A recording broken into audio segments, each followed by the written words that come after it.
अस्सलाम वालेकुम एवरीवन, क्या हाल है सबके। आई होप कि आप सबका रमजान बहुत बेहतरीन जा रहा होगा। मेरा तो बहुत अच्छा जा रहा है। थोड़ी सी बारिश हो रही है अमेरिका में, तो जरा थोड़ा सा अच्छा भी मौसम हुआ हुआ है, तो बहुत ही बेहतरीन है। इतना लंबा भी रोजा नहीं है, क्योंकि पिछले कई साल पहले तो आई थिंक 12-16 घंटे का रोजा था। अब जो है जरा थोड़ा सा ऑलमोस्ट आई थिंक 13 घंटे का रोजा है, तो जरा आसानी से हो जाता है, कुछ सो के गुजर जाता है और कुछ जॉब में गुजर जाता है, तो अच्छा ही है।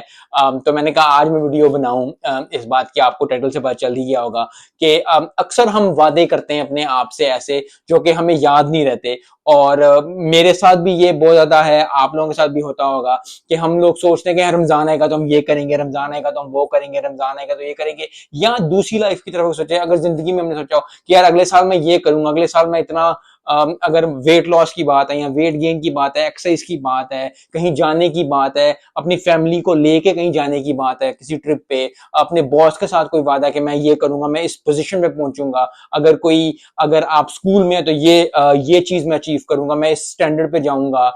अगर आप जो है वो आपका अपना बिजनेस है तो मैं इस लेवल को हिट करूंगा।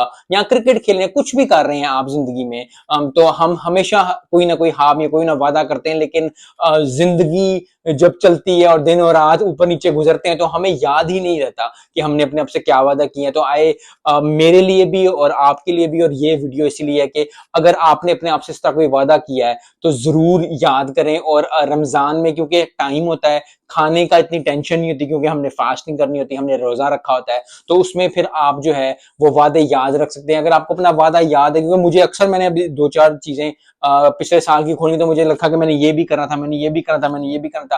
कुछ चीजें की, कुछ चीजें नहीं की। तो अगर आपने अपने आप से कोई वादा किया हुआ है, चाहे वो जॉब रिलेटेड है, चाहे वो ऑफिस रिलेटेड है, चाहे वो बिजनेस रिलेटेड है, चाहे वो स्कूल, कॉलेज, यूनिवर्सिटी, कुछ भी है, चाहे दोस्तों के रिलेटेड है, मैं ट्रिप के साथ आज इस साल जो है मैं हम अगले ट्रिप करेंगे, या कुछ ऐसा करें, फैमिली के साथ कोई ऐसी चीज है, तो जरूर उनको याद रखें और उन पे काम करना शुरू करें। क्योंकि हम अपनी लाइफ में इतना बिजी हो जाते हैं कि हम छोटी छोटी खुशियां जो जो होती हैं, छोटे छोटे वादे जो होते हैं, जो हम अपने आप से करते हैं, किसी से करते हैं, हम भूल जाते हैं और हमें फिर उसकी केयर भी नहीं होती, कि हम कहते हैं यार ठीक है, कुछ नहीं होता। कौन, हर बंदा अपनी लाइफ में बिजी होता है, क्या हो सकता है, क्या कर सकते हैं।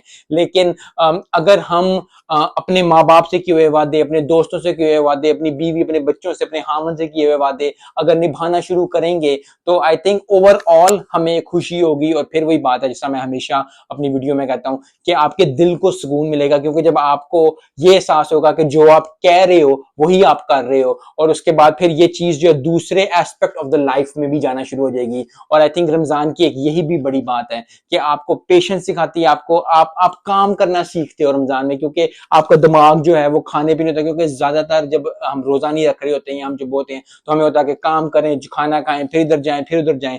अब जरा एक एस्पेक्ट जरा हमारा कॉर्नर पे है जो कि खाने वाला है, तो हमें और चीजें सोचने का मौका मिलता है। और जब इंसान अपने पास बैठ के या इस तरह चीजें सोचता है, तो उसको बहुत चीजें और वादे याद आते हैं। अगर आपको वादा है कि जी आपने इस जगह जाना था और आप कई सालों से नहीं गए, तो लेट्स मेक अ प्लान, इस रमजान में आप लिखें। क्योंकि मैं हमेशा I am very vocal about कि आप लिख के प्लान बनाओ, क्योंकि जो लिख के प्लान बनाते हो, जो आप चीज लिख लेते हो, वो आपको याद रह जाती है। अपने फोन में सेव कर लो, अपनी डायरी में अगर आपको लिखने का शौक है आप उसमें कर लो, अपने कहीं भी चीज कर लो, तो बहुत ज्यादा इंपॉर्टेंट है ये चीज। और आई थिंक सबसे बड़ी बात यह है कि अगर आप ऐसा करेंगे तो आपको दिल को सुकून मिलेगा और आपका रमजान बेहतर गुजरेगा, और फिर लोग भी आपसे खुश रहेंगे। मिलते हैं नेक्स्ट वीडियो में। अस्सलाम वालेकुम।